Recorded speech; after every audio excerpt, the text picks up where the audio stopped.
This is dedicated to all my beautiful queens, all my beautiful ladies out there. She's a queen. Go queen.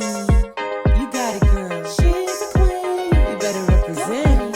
Go queen. Go queen. Go. She's a queen about her business. Queen. Working hard on a mission. Yeah. Head high, purpose driven. Purpose driven. Crown will never tilted. Queen. Go queen. Go queen. Go queen. Go. Represent. You're a queen. You're a queen. Oh.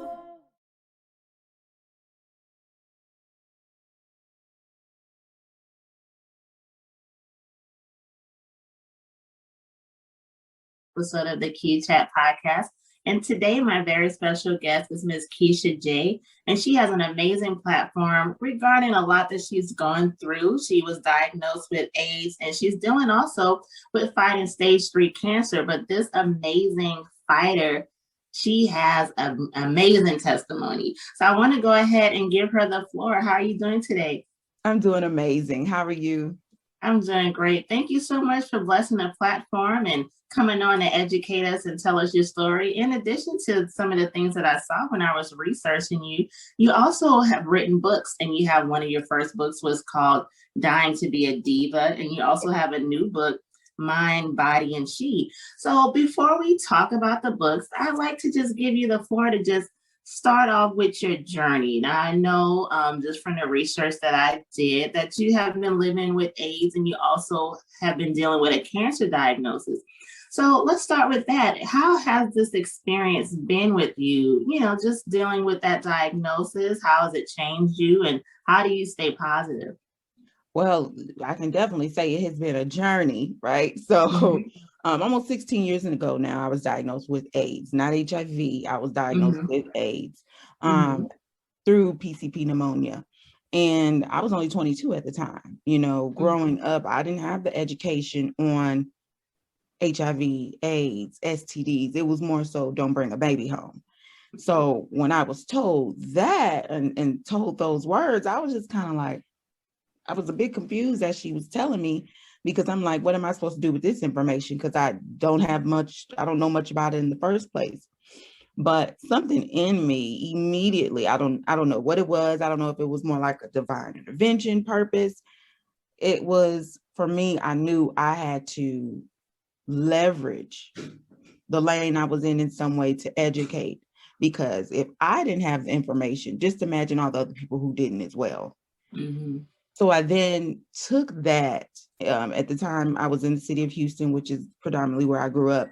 And I just started just reaching out to people, just saying, hey, if you're having this event, I want to speak out and tell my story, which was kind of rough because in the hip hop world, they definitely don't talk about it. And if you do talk about it, it's like one of those like type of situations like, oh my God, she's going to die tomorrow. So for me to do that, and not really have any care about the stigma attached, it was different, but my approach to it definitely made people open their ears.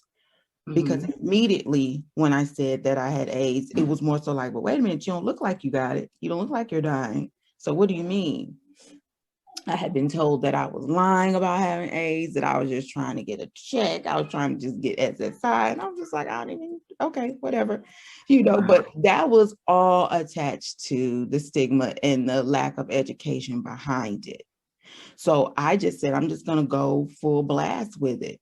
And the more I delved into the industry working with record labels, I would let my artists know. I wouldn't let the label know, but I would let my artists know, and they could do with that what they will, you know, if they choose to work with me or not. And nobody ever really had an issue with it. They were just more so worried about me not overworking myself so that I could still take care of me. But at times it did become challenging because it seemed as though sometimes I became a spectacle, right? So, for example, Atlanta is one of the cities I do a lot of advocacy in. And when I go to Atlanta, it's almost they're looking like, oh my God, you're not dead yet? And it's crazy when I say that, but that's how they treat me. It's almost like, and again, it just goes to show me the more work that needs to be done.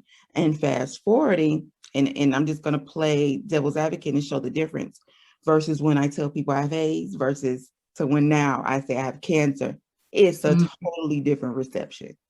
Totally Wow. different reception. It's more so cancer. It's like, oh my God, really? What can I do? AIDS is more so like type of deal. So Yeah.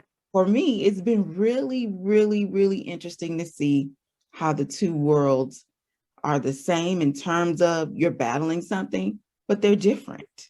Mm-hmm. And it's all separated by the lack of education. People feel like they know more about cancer than they do about HIV/AIDS, and Yeah. it's been a journey. I will say that. Mm-hmm.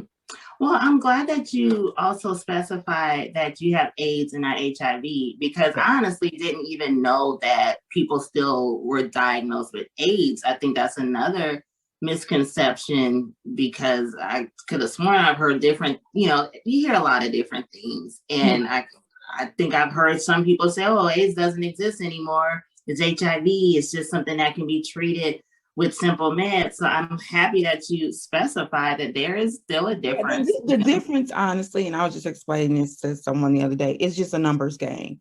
So the reason why I was diagnosed with AIDS out the gate was because I had a T cell count below 200. So anything above 200, you're still in the HIV positive lane. But anything below that, it's going to categorize you as having AIDS because you've fallen below the standard of a healthy CD4 count. So that's the difference. Okay. And I know you talked about when you first received the diagnosis.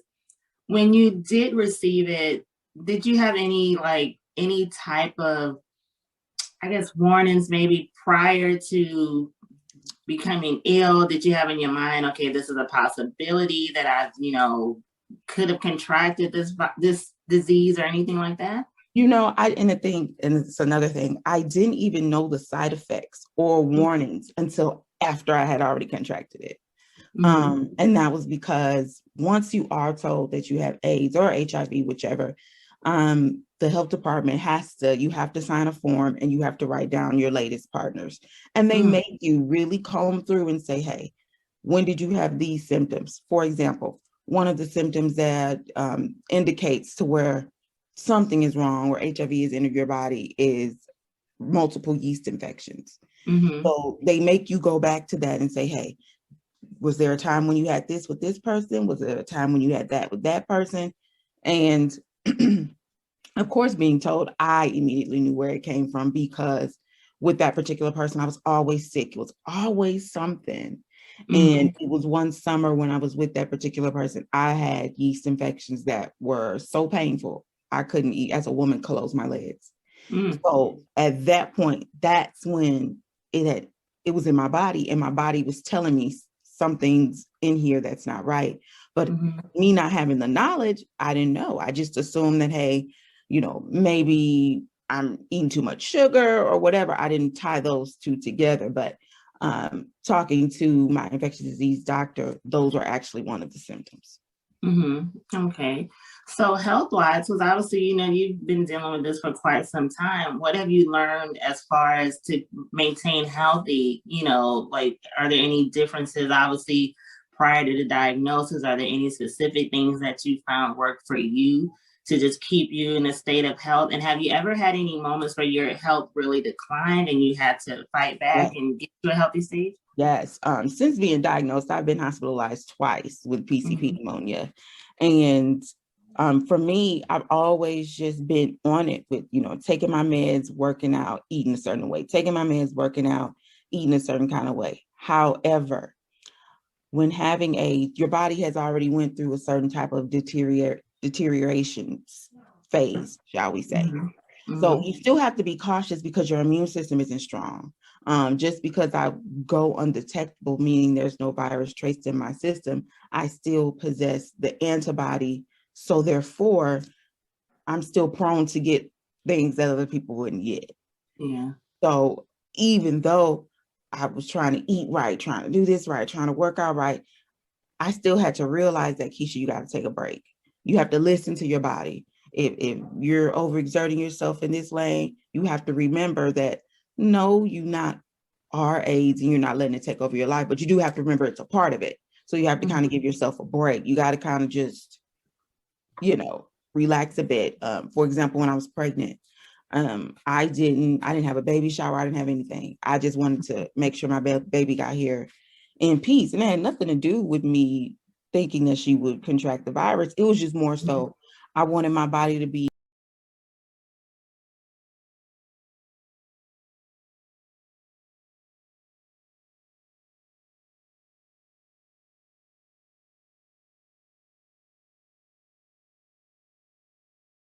the virus. It was just more so I wanted my body to be in the best shape possible to bring a baby into this world. So, I've just learned that what works for somebody else with the virus is not going to necessarily work for me. I have to do something totally different. How has your support system been? I know you mentioned you're a mother. How has your support system been as far as, do you have a partner that's there for you, that can support you and be there for you? And how, with your family, your friends, how's your support system right now? Yes, I've always had a partner who always knew what was going on. And let's just say it doesn't affect them until they see you like sick from it, if that makes sense. So for any partner, I think, especially men, can be a little bit more taken aback and emotional when it comes to illnesses than women. So when you popping, and you up. But when you're down, it's just kind of like, oh my God, so she really does have it. So it becomes like a scared type of playing field for them then, because they've never dealt with it. They only hear you talk about it, but they've never seen someone experience it. So, I've always been blessed to have a partner that was very understanding and very solid in my stance with living with it and what I need to do to be able to take care of myself. I have an amazing support system when it comes to family and friends. The only person who kind of, is a little still bit shaky, who would rather me whisper it, of course, is grandma. They grew up in a different generation. It's different. So for them, they're just looking at it as, oh, I don't want nobody to know. But in my mind, I'm like, grandma, everybody already know. It's nothing to be ashamed of. And, they have to almost be re-educated themselves. And some of them even educated because they don't know anything about that. So, but for the most part, I have an amazing support system, friends and family who, even with my cancer battle, a lot of them, I had to do treatment in Wisconsin because treatment where I was living in LA, because COVID, the hospitals were too crowded. So a lot of them flew in to be with me during that time. So I have an amazing support system.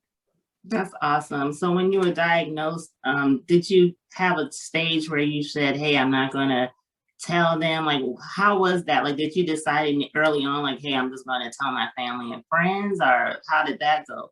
Well, I did go through a stage when I was first diagnosed. I did go through a stage of I'm not telling anybody, but it had nothing to do with being ashamed. It had everything to do with I wanted to look a certain way before I told them, because people identify living with AIDS like, oh, she looks sick, she about to die.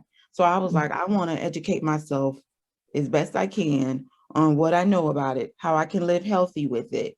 And then I want to present it to my family and friends, because if I'm strong walking in it and they see me, then they're just going to kind of follow along.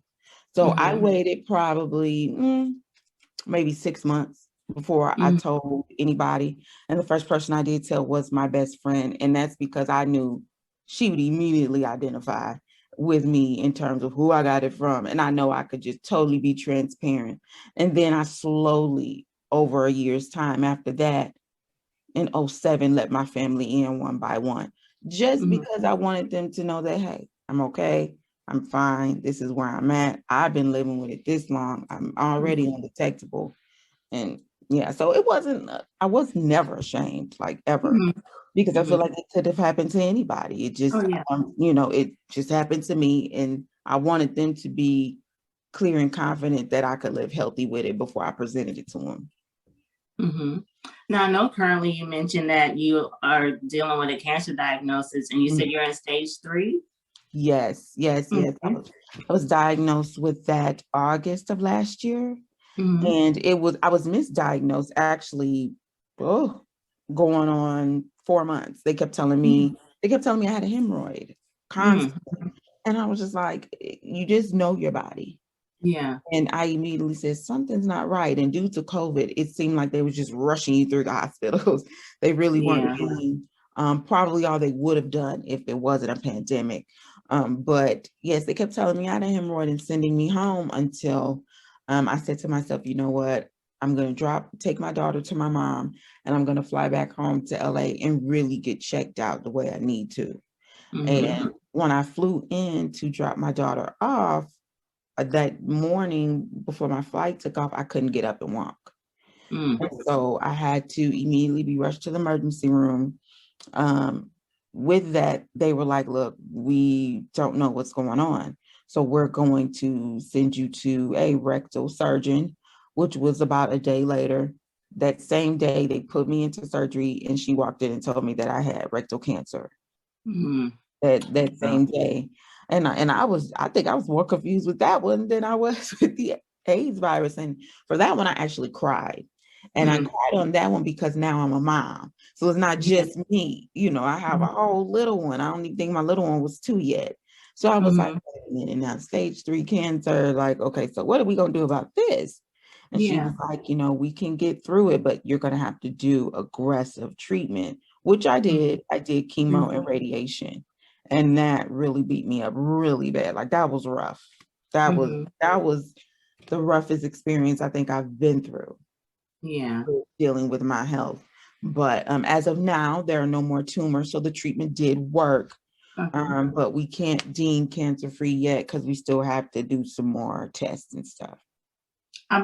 Do they give you like a good timeline of information about how many more tests they have to do before they can give you a cancer-free diagnosis? The crazy thing is about how our system works is they have so many tests to do, but the insurance doesn't want to approve all the tests.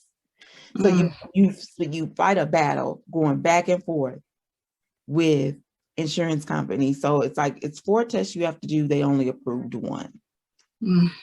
So, now we're dealing with having to word things differently and just so they can approve it. So I'm actually going now to a different state that specializes more in cancer. I'm going back to Houston, Texas, to MD Anderson, to where they specialize in cancer treatment so that I can get all the tests done that I need to get done. So how do you feel health-wise? Do you feel because like you said, we all know our bodies. So do you feel better? Like, do you feel like you have energy? Like, I would say, okay, if we're going to compare it to where I was a year ago, I feel a million times better. However, how my body was originally, it's a complete change. My energy is not there. And of course, all my doctors say that comes from the treatment. The treatment can be more brutal on you than the actual cancer. And that's what I'm dealing with now. I lost 101 pounds. I lost most of all my muscle mass in my body. So I had to really learn how to kind of maneuver and walk again and stand again. And, I have a 2-year-old. So running around with a 2-year-old, it's like, I have to have help. I can no longer do it by myself. So I'm dealing with that, struggling with realizing, you know what, my body is not in the same condition, but it's like, you can't complain because you want to beat the cancer, but it's like, I'm not who I once was. And you struggle with trying to get back to that place. Now, I know with your platform, as you mentioned, you went full speed ahead to educate people, and your platform and your message has been featured in a lot of notable platforms such as The Shade Room, The Ricky Smiley Morning Show, XO Nicole, Kiki Palmer.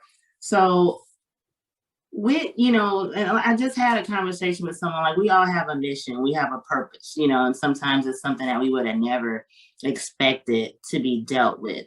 So, what made you decide, hey, I'm not only going to just be transparent in what I'm dealing with, but I'm also just going to take it to huge platforms. You know what I'm saying? Like, it's one thing if you wanted to be transparent around your circle, but obviously, you're Right. bringing it to a bigger circle. So what gives you that motivation, and how has it been? Have you had all positive experiences, bringing this to the forefront? Honestly, to be very honest, I haven't really had any negative experiences. And when I decided to tell my story, I said that I wanted to go on platforms that most people don't go to. I have a lot of advocate sisters who they advocate the way they advocate, and I totally respect that.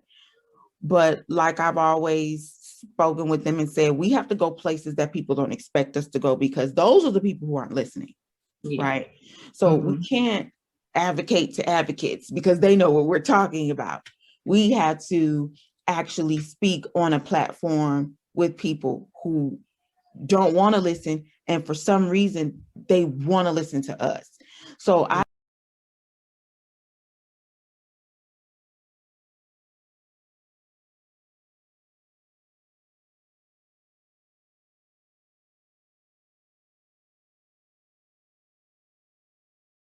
reason they want to listen to us. So I immediately knew that I wanted to go and dive deep into the platform of the music industry, because that's that's who everybody listens to music. And unfortunately, our kids can recite a song better than they can anything else. So I said, you know what, I may get shunned for it and people may, talk crazy about me, but I'm totally okay with that. I'm totally fine with that. My goal is if anybody leaves that room with something or leaves the platform learning something, I've done my job. That's how I feel. So I've never really gotten any pushback. If anything, I've always gotten you sure you want to say that? And I'm like, yeah, I'm sure. Why wouldn't I want to say it?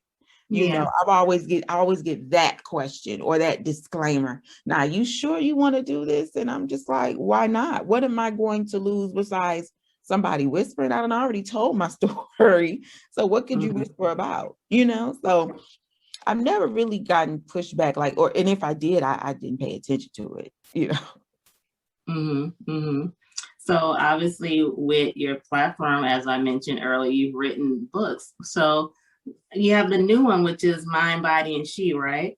Yes. Okay. So what has been your inspiration? And how many books have you written? Is it just the two, Dying to Be a Diva? I've written three. I have Dying to Be Diva, Secret Stilettos, and Mind, Body, and She. Secret Stilettos and Mind, Body, and She are actually dropping at the same time. So yeah, I've written 3 books so far.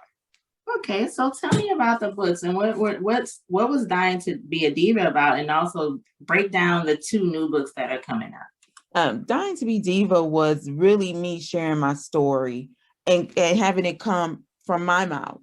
I went through a stint of time where there were people trying to tell my story for me.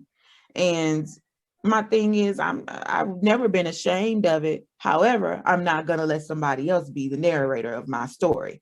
So I'm always going to be honest and tell, my tea. So that's what Dying to Be Diva was about. I walked people through the relationship that I was in at the time. I walked people through, even prior to that relationship, how I battled mental health issues, because I'm never going to ever blame everything all on a man. I'm going to take accountability for my actions as well. So that's what the book was detailing. And then it kind of left you at a cliffhanger, because I started a chapter of what Secret Stilettos is going to be about, which Secret Stilettos talks about all of the dirt, from the time, I was federally indicted. One time I was facing 50 counts for something I did not do, and I was facing life in prison for that. So it breaks down that story, my time, how I spent a month in prison, basically being extradited from one state to another, but I was dropped off at various prisons and I spent time in a couple of prisons for, weeks at a time. So it talks about that. And it talks about how I broke out of the music industry because it just wasn't me. It wasn't a part of my purpose anymore. It wasn't adding value to me anymore. I knew I had a bigger purpose to that, to living and it no longer included that industry. So, Mm-hmm. it touches base on all of that versus mind, body, and she breaks down some of the things that I've gone through with mental health and, what I did to get through that. Mm-hmm. As women, we now in social media, a lot of women align their lives with what they're scrolling through. Oh, this Yeah. person's doing better than me. That Mm-hmm. person. And I've never been that girl. However, I have had mental battles in terms of just wanting to achieve so much, but not knowing how to get there and Yeah. having anxiety with the process it takes to get there, wanting to please my mom or wanting to please my dad. And so therefore I'm trying to overcompensate to please them, but leaving my mental health and my happiness and my peace behind because I'm running a rat race that really wasn't even in line with what I'm supposed to be doing. So that it breaks down how I got through it. Some of the prayers that I prayed to get through that, and also has like a little journal in the back on how women can write down some of their thoughts and what they're going through and what they're dealing with, and just understand that you're not by yourself. It's a lot of other women going through, mental health issues who may not say it and may not talk about it. Oh, but believe me, they're going through it. So, mind, body, and she really just breaks down that barrier and that stigma that lies between us and mental health and makes it okay to get help. It doesn't make you any less of a woman to get help and say, hey, this is wrong. I have this issue. I really need to talk to somebody. Or better yet, I need to cut everybody off. I need to cut social media off. I need to cut these friends off, that whatever off I need to get your mental health back in a good space. It's okay for you to do it. And that's what Mind, Body, and She is about. Wow. You touched on so many parts. You lived a colorful life. Like Yeah. the whole prison situation, was that after the diagnosis? Wow. Yes. So how did you just being in actual institutionalized, were they able to keep you healthy? I know that's kind of like a offhand question. And that was something I would say that time in my life was something because, and it's crazy because I was talking to a brother of mine and he was like, you done been through so much, people wouldn't even believe it. They probably wouldn't. However, when I went through that time, literally, I can't even really tell you. It was like an out of body experience. I can't even really tell you how I got through it because they definitely treated me differently because I did have an illness. I was bed bound. They kept me on the cot. I couldn't use the phone because they didn't want my skin, touching the phone. It was really different. It was crazy. And when we prison hopped, it was crazy to see how prisons really are broken down because some of them are really not in livable conditions. And you're just wondering, how do people live this day in and day out? And I'm just here for 2 weeks at a time. And it's people who really have to spend the rest of their lives here. And so it was different. And especially if you're there for something you didn't do. Yeah. It was really an outer body experience. The only people who got me through that was my family and my, partner at the time. He was very supportive. He came to visit me every day. He made sure that he was in line with my family on point. So I had a great support system back then, because if not, I probably would have lost my mind. Now, I know you mentioned in detail, like exactly like what was your role in the music industry? I was management. I started out I actually tripped and fell into the music industry by doing marketing and promotion. So at the time, I was in a relationship and he was in it. And I was just a bystander at that time. And I was just always looking like, is this how record labels and is this how they do their stuff? Because I could do this so much better. I would always jokingly say it until one day I came up with a campaign for a record label and they liked it. And so I just found out that I had like a liking and love for the marketing promotions realm until that shifted to management. And I tripped and fell into management. I just literally, an artist asked me to manage them, and I started doing that. And then every single time I would go to a different city, I moved to Miami because from there I worked with Slip and Slide Records, and I ended up connecting with an artist there, Mike Bless. And I literally fell into that situation, and it fell into another situation where I was managing an artist. And then by the time I got to Atlanta, I was asked to manage an artist, Veronica V. She was signed to Cash Money Records. And that was when that was probably the situation that I was just like, look, this isn't for me, because they don't do women right always in those situations. And I'm very vocal. I don't deal with the cutthroat treating a woman any kind of way. So for me, after that situation, that's when I realized my purpose is something totally different than this. I've enjoyed my time in it. I love how I've been embraced by it, but this is no longer for me. Wow.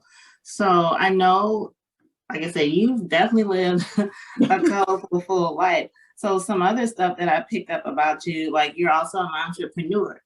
So that's another thing that you do. So can you tell us about, and we always talk about entrepreneurship too as well on this show.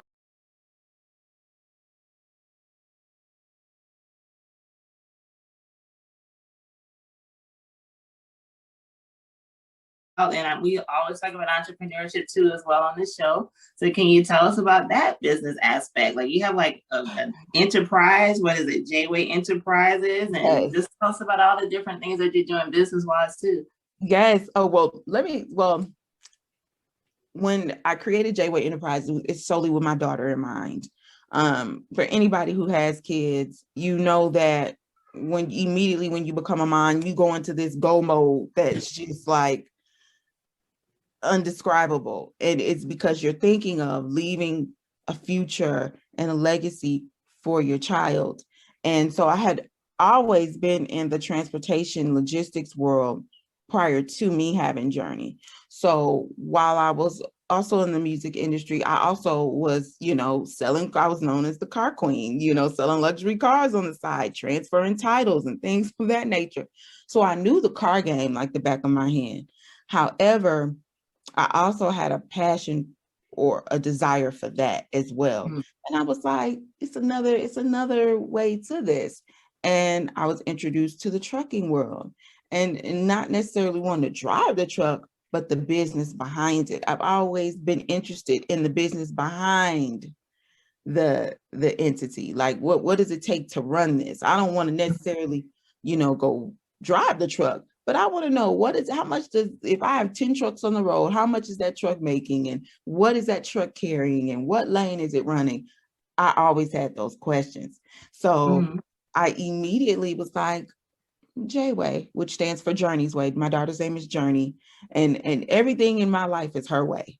Whether I know it or not, I'm ran by that little girl. So I created J-Way Enterprises, and it was led by the trucking industry. And I was like, you know what? You don't necessarily have to have trucks to make money in the trucking industry. So I said, you know what? Let me do what I need to do so I can really learn the field. So I immediately learned the dispatching, learned the freight brokering part behind it, learned about the different lanes, and also her father. This is where it really came from. Her father ran a trucking entity as well. So I would do all of his paperwork. And so I was like, another time again where I'm like, I could do this myself. I can have my own entity. And that's really where it came from. And literally I stuck my foot in the pot, and it just started sizzling. Like I literally tripped and fell into it, and it just worked. And so I also teach dispatching in the trucking world, and I'm also a freight broker. So under my J-Way Logistics brand, I pretty much can do any and everything that it takes to run that trucking entity. And I also help women who desire to get into that lane. I teach them about it, and I help them start the business. Wow. Like I said, you definitely something else. So something else that you touched on in one of your previous was when you mentioned mental health. Now on the Q chat, we talk about mental health a lot. So I love what you mentioned. So I want to get deeper into that though. One of the other platforms with the show is self-love. So with mental health, self-love, and what you're dealing with, how do you navigate staying mentally healthy? You know what I'm saying? Because I think just naturally when we all deal with certain things, we tend to think about our physical health, and sometimes we may put our mental health on the back burner. And I know how you mentioned, hey, there's no shame in taking care of yourself mentally. So with self-love too, how do you navigate with, staying mentally healthy and just having that good sense of self-love, because like I said, you sound like a warrior, quite frankly, from everything that you said. I've learned to understand that without your mind, your body is going to do whatever your mind is speaking. And your mind is only going to align with where you are spiritually. And I learned that before I could present myself into the world, or before I could make myself a brand and speak life into anyone else, I had to make sure that there was life within me. So I had to strengthen my relationship with God. I had to make sure that I was, praying and talking to and having a direct connect line with him before I came and made sure that my platform was solid and speaking to anyone else. So that's what grounds me, is my spiritual relationship, because at the end of the day, I'm not doing this for the show of anybody else. I didn't write Mind, Body, and She with the intent of, I think it's cute to write about mental health. This is something that I've actually gone through.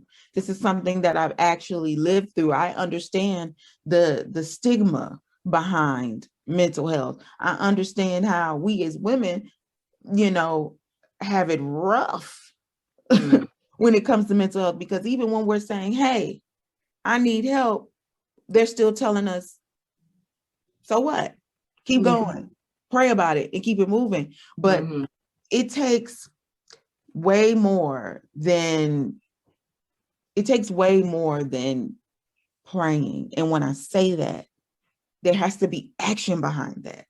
You have to really get in line and say, you know what? God, I hear you. And I'm going to really act in having faith that you are going to align me with who I need to be aligned with. You're going to remove me from anything that doesn't suit me. You're going to, and moreover, I'm going to listen to him. I'm going to follow that women's intuition, and moreover, that discernment that he's blessed me with. So that's what keeps me going, is knowing that. So by the time I put that pen to the paper to write a book, you better believe I've truly walked in it and gone through it to be able to help someone else, because I could only speak about me as a woman. And because I had someone ask me, where does Mind, Body, and She come from? Because you have to understand, your body's only going to do what the mind is going to do. And I can only speak on what she, me, her has gone through.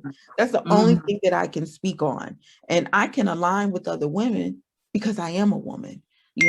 I know what it's like to be pregnant. I know what it's like to be told that you can't have kids anymore. I just know what it's like to have gone through something traumatic in a relationship, out of relationship. So I can speak on those things, and I can also tell you how I've gotten through them. Because I didn't say it was over, but I can tell you how I got through it though. Yeah, awesome. So before we end everything, I want to just have one little extra segment where, what are just some, and I had another individual on the show a while ago, and we talked about just breaking stigmas. So before we end everything, what would you just like to tell people as far as, like I said, one of the things we wanted to talk about in this episode, obviously, was to educate people. And I feel like sometimes, like I said, if you know better, you do better. And I just think a lot of times with, AIDS, HIV, a lot of people aren't educated. We just simply don't know. What are some of the things that you just would like to close out with as far as us, I guess, the community in general, to be more educated, to be more, and how we can be more sensitive and more knowledgeable? Because I know you said like you had different reactions to having AIDS as a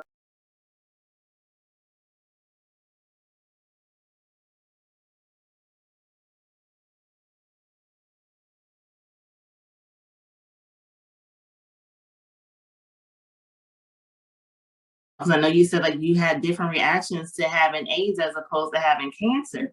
So Yeah, what would you just say to people as far as just being more educated, because like I said, sometimes people just react because they don't know any better. I would definitely say before there's any judgment, and this is not just with me, this is with anybody, understand that it can happen to anyone. The only difference that's standing between me and you or someone else is either you don't know because you haven't gotten tested yet, or you just refuse to know because you would just rather put it over your head. So it's crazy how people have judgment, because when COVID happened, everybody in the dog was taking precautions. When COVID happened, everybody was wearing a mask. Everybody was doing everything that they needed to do to assure that they didn't get it early on in the pandemic. But I guarantee you, when you tell someone to protect themselves when it comes to HIV/AIDS or any STD, people are so quick and free willy-nilly to not strap up, to not wear a condom, because they feel like, oh, I know she looked clean. This person looks clean, or, that person didn't tell me she had it. And that's the thing. The reason why it can happen to anybody is because a lot of people aren't doing their due diligence when it comes to doing the research on who they're intertwining themselves with. And better yet, put yourself in a self-care moment. Take away HIV/AIDS. When you're speaking of self-care and you're saying, hey, I want to take care of myself, I'm going to have self-care Sunday, I'm going to go get a pedicure or this or that. Just as you take care of yourself externally, you have to do the same internally. You have to. And that's just not just for women, that's for men as well. That's the importance of educating, is knowing that it's just as simple as educating yourself about HIV/AIDS or any STD with self-care. Because if you educate yourself, you're caring for yourself enough to say, you know what, I want to learn more about this. What do I need to do? Do I need to talk to my doctor to get an HIV test? Because just because they run all those tests at the OBGYN does not mean they give you an HIV test. You have to ask for it. And a lot of people don't know that. A lot of people just assume, well, I went and got tested, so if they ain't call me back, that means I'm good. That's not what that means. You have to speak up. And speaking up is all about self-care and caring for yourself. So I would really encourage people to know that the only thing that is making everything a stigma is the lack of education. That's it. Because the more someone knows, the less ignorant they can play to the situation, because you know about it. So now it's up to you to do what you will with the information. Right. So I normally end every episode asking my guests, how do you define a queen? But I think I want to do something different. Sure. What would you like to say to the queen community as opposed to how do you define a queen? What would you say to the queen community as far as how to just be enlightened, how to be healthy, how to just, like I said, if I had to describe you just in this short conversation, like I said, you just warrior, just what I feel. I just feel like you going through a lot and you just still have that fighting spirit. So instead of how do you define a queen, I just think I want to do something different. What do you want to say to the queen community on how to just keep fighting, how to just keep that warrior spirit? I would definitely say to the queen community, understand that just because you don't have a physical crown, you wear a crown daily.